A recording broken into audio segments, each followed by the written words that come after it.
आदरणीय अध्यक्ष जी एवं सम्मानित श्रोता सबके नमस्कार। पुनः एक बेर एक छोटकी सनक हमर कविता अछि। रिक्त स्थानक पूर्ति करबाक लेल हम आयल छी। कविताक शीर्षक अछि अंतर्द्वंद्व। अंतर्द्वंद्व। कुंठित कलम हाथ में लय हम ककर ककर व्यवहार लिखू। प्रश्न अछि, कुंठित कलम हाथ में लय हम ककर ककर व्यवहार लिखू, ककर ककर व्यापार लिखू। भोर अजान साँझ घड़ी घंटा, डेगे डेगे एगड़ा पिछड़ा। भोर अजान साँझ घड़ी घंटा, डेगे डेगे एगड़ा पिछड़ा। जाति धर्म तकरार लिखू वा मोनक हाहाकार लिखू, ककर ककर व्यवहार लिखू।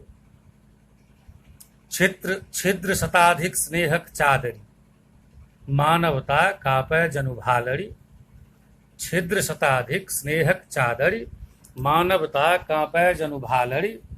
संबंधक उग्र विकार लिखू वा वनिता कर चित्कार लिखू, ककर ककर व्यवहार लिखू। ज्ञानक अपरिमित आंगन में, जीवन के प्रतिपल प्रतिक्षण में पसरल जाइत अन्हार लिखू वा बदलि गेल संसार लिखू। पसरल जाइत अन्हार लिखू वा बदलि गेल संसार लिखू, ककर ककर व्यवहार लिखू। अंत में जे प्रेमक परिभाषा कत गढ़लौं, प्रेम की हानि अगणित पढ़लौं। प्रेमक परिभाषा कत गढ़लौं, प्रेम की हानि अगणित पढ़लौं। अंतर मनक विचार लिखू वा प्रेमक अत्याचार लिखू, ककर ककर व्यवहार लिखू। धन्यवाद।